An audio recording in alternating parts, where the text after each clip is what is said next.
I suck at parking? No, you suck at parking. We suck at parking? We all suck at parking. All right, let's just find out if this game sucks or not. But Old Gamer Joe's actually a pretty decent driver. I've had one speeding ticket in my life when I was young and stupid, and I kind of learned my lesson after that. $210 is a shit ton of money when you're an 18-year-old kid. You'll have to let me know in the comments some of your driving mishaps throughout the years, but overall, I've always been pretty good at parking between the lines, which is the focus of this game. Well, not so much in between the lines, but just land on the damn spot. You Suck at Parking comes to us from developer and publisher Happy Volcano and features over 100 levels, with the goal being to park your vehicle on various different parking spots scattered across each level. Sounds simple enough, right? But there's a catch, of course. In this game, you aren't able to slam your vehicle into reverse. No, you are permanently stuck in drive. This means that You Suck at Parking is extremely easy to grasp the mechanics of, but takes a decent amount of skill to master, especially as you get further and further into it. As of now, the game features two main modes. The developer does include a roadmap here and states that they're going to be adding more and more to this title after release,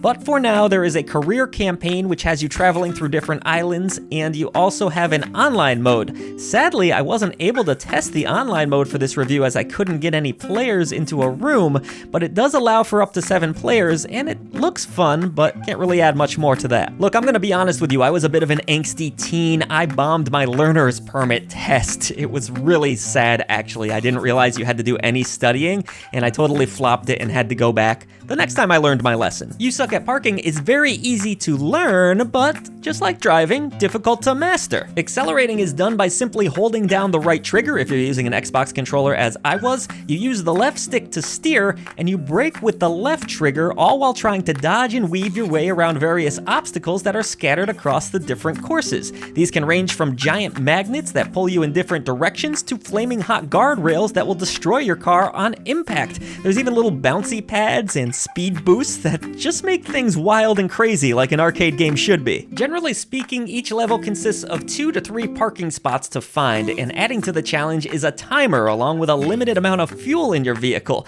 If you run out of gas, you'll stall out close to wherever you are, and if you run out of time, you'll be given one final life to make as much progress as possible on that life. Yeah, I've definitely never run out of gas and had to push my car down the road about 1.5 miles to safety. That never happened to me. How about you? I gotta say, landing on these parking spots is quite thrilling. You might slide real close to it and just miss out. But thankfully, failure is not the end of the world. There is a button you can push to restart back to the beginning again very quickly. The timer will keep ticking, however, or you can reset the level entirely if you so wish. And adding to the fun is the fact that if you're able to land on every parking space without taking a death, you'll earn a perfect park, which will grant you more experience and likely rank you higher on the game's built-in leaderboards, which are really well done.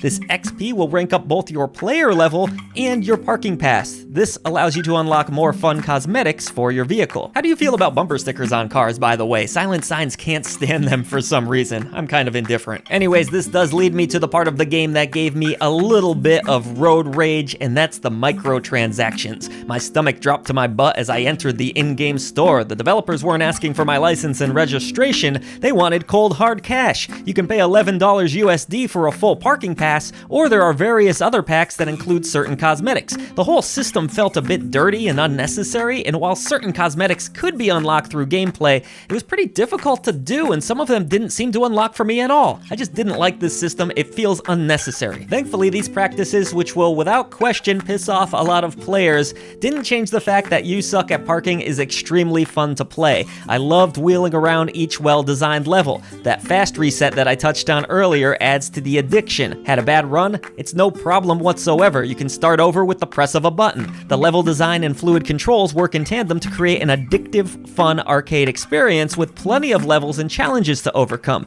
The simplicity of this game is part of the allure, the ability to grab the player for that one more attempt. It's strong here. Visually, You Suck at Parking doesn't look fantastic, but it doesn't necessarily suck. This game's not going to win any awards for its graphics, but there's some variety in the different islands you'll explore. Snowy areas will have your car sliding every which way, which I thought was cool. Grassy plains offer a peaceful environment amongst the silly chaos that's ensuing. Water effects may not be all that impressive, nor are the vehicle designs, but the visuals charm enough and they get the job done. The chill soundtrack also fits the vibe of this title quite well. well. It's definitely more on the mellow side and a bit comedic at times, as the lyrics call out players by saying, "You suck at parking," but those light touches of comedy and the more soothing tones overall worked for me. Other nice touches like your car's tires squealing, the funny horn sounds, and just the little bells and whistles that pop up from time to time kept me invested in both the visual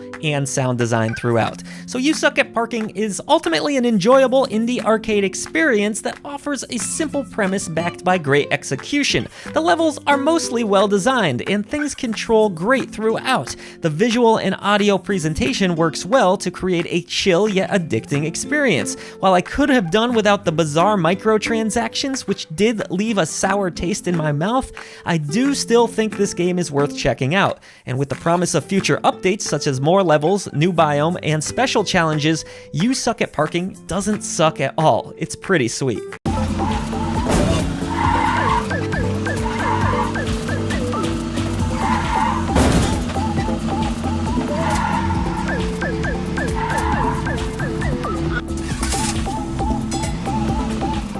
Thank you so much for supporting clickbait-free content right here at I Dream of Indie, and we would now like to pay tribute to the brave indie warriors and legends that make this content possible. Thank you so much for everything that you do for independent developers, publishers, and for I Dream of Indie. Help us bring a voice to the voiceless ones in gaming.